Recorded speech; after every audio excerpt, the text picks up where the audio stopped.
When we talk about using plenums, hello, this is Dr. Novak, and in this video, I'm going to talk about two things. One thing, using plenums for a long time. The aquarium you see here was up for 15 years, and to be honest with you, I probably did a water change in it maybe once a year. I added water to it, and if you see some of my older videos, you will see the angelfish spawning. It had several different kinds of fish in it in that 15 years. But it was one of those tanks where it was a very low maintenance, maybe water change once a year, added water to it. And as you can see, it had basically driftwood in there with a lot of Java fern. And that was up for about 15 years with very little maintenance done to it using a plenum. And that was a slow-moving plenum, okay, because I had connected it up to a Eheim canister filter that would suck basically most of its water from the aquarium and a little bit from the plenum. So it was a very slow-moving plenum. It wasn't a plenum that didn't have some sort of movement, or that's why I think it did so well. But anyway, in this video, I want to get into this. There was a question asked of me, and this is from Terry, and he asked me something. Since initiating anoxic filtration, my nitrates have improved, but I'm still in the 25 to 50 parts per million range. Actually, a great improvement. So if he's in the 25 to 50 parts per million range of nitrates, and that is a vast improvement, I can only imagine how high they used to be. I was curious, do I need any aerobic filtration at all? Example, I have several hang on the back filters that I have normal aerobic filtration and a couple of canisters with BCB bags. Can I also convert all to anoxic and not worry about aerobic filtration bags? I also have some BCB bags in the tank and some pottery that has been opened up well to allow water circulation. And to answer that, the reason I wanted to bring this on a video is because that question has been asked to me. And if you remember my goldfish aquarium, remember this aquarium, and I just showed it in one of my videos. Now this aquarium is being run off of 100% anoxic filter. It's only being run from one canister filter. It has algae on the bottom. I did a whole video on this to show everybody that this does not have any sponge filters or anything else. It's just basically a canister filter with a big, huge BCB basket in the canister filter, and then of course I have filtered material to help filter out any detritus or anything else that goes into it. But that's why I did this. So basically that is what Terry's asking me, and be honest with you, Terry, yes, I ran my ponds 100% off of anoxic filter. Just had pre-filters to help keep the pond clean, but actually they ran 100% just off of an anoxic filter, just like I explained in the video that you're looking at here with my two goldfish. 100% anoxic filter. They're not getting sick or anything else. And even in the other goldfish aquarium that's out on the lanai, basically that's being run with a plenum and a canister filter, and there's no extra filtration except for the BCB bags I have in that canister filter. So yes, because here's what I found out. If you can try to run everything off an anoxic filter, just like you're looking at this goldfish aquarium, it usually will help bring your nitrates down because it's a nitrate user than producer. And other filtration systems, remember, they're doing the nitrogen cycle that breaks down nitrates to nitrites to nitrates. Ammonia to nitrites to nitrates, where an anoxic filter kind of plays tricks by using up ammonia, so ammonia is not broken down. Or if you do end up with nitrates. It will use the nitrates. So it pretty much is, not a producer of nitrates. And if you can get your phosphates down and your nitrates down, that's what you want. And maybe that will help get his nitrates even lower yet. Okay, so I wanted to actually answer his question in front of everybody because there's a few people who have asked me that same question. So here's an aquarium I wanted to show you. The fellow is from Canada. And a good day, sir. I've written to you before about my experience using a Plenum in my aquariums and the success that I've had both in fish health, plant growth, but overall water conditions. Now, you're looking at this picture. Try to guess what size aquarium this is. I mean, before I tell you, try to guess what size aquarium do you think this is that you're looking at? Well, first of all, I'll give you a minute to think about it and try to guess. The reason I'm showing you this, because I think there's a lot of people, I know there's a lot of people, I get comments that they've made their first aquarium or they done their child's aquarium. And how would you like to have your first aquarium or your child's aquarium look this nice? Look at, you can't see real good, I'm sorry, this is the picture, but you should see the root system in the plenum here. And that is a slow-moving plenum. He's got the plenum there, and it's all covered with roots in this aquarium. So, did you guess it? This is only a 10-gallon aquarium.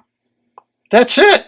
I have lots of people that write me or make comments that, oh, I just set up a 10-gallon tank. How would you like to have a beautiful 10-gallon aquarium like this?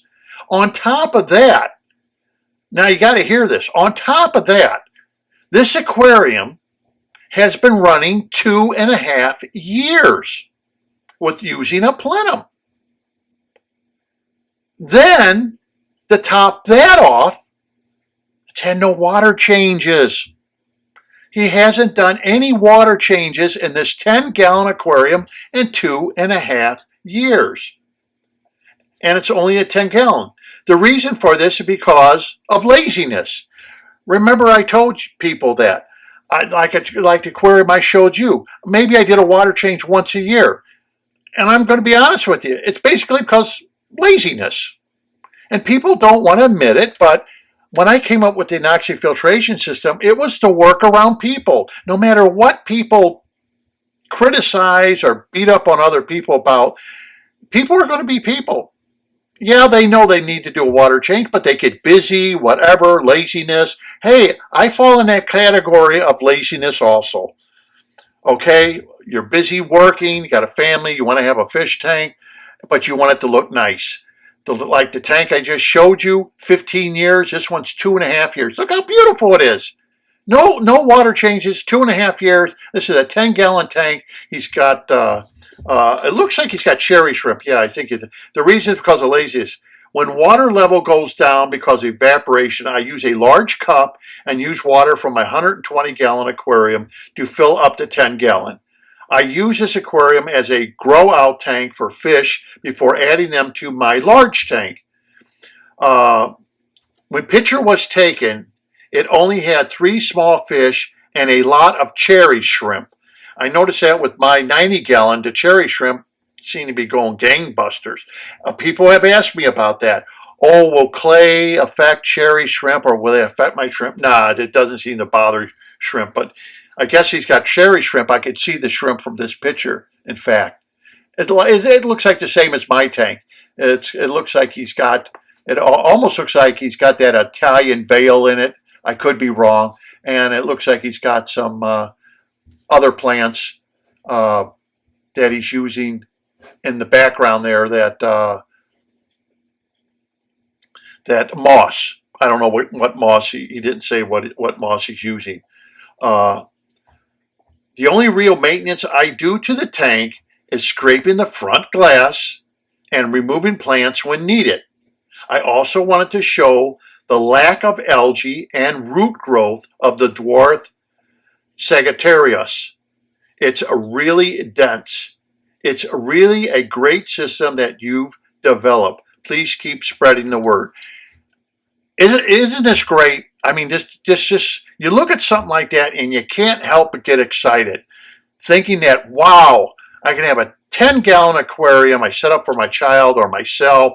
I'm venturing into this, and look at this. This is what everybody wants. A beautiful aquarium like this, low maintenance, like my 90-gallon, low maintenance. Like I said, I changed the water once a week because of the shrimp and stuff, and the snails and stuff like that, because of the high calcium. But do I have to do that? No. I'll be honest with you. No. Could the tank have more fish in it? Yeah. I'll be honest with you too. It could have more fish in it. But it's such a low maintenance tank that you can kind of neglect it.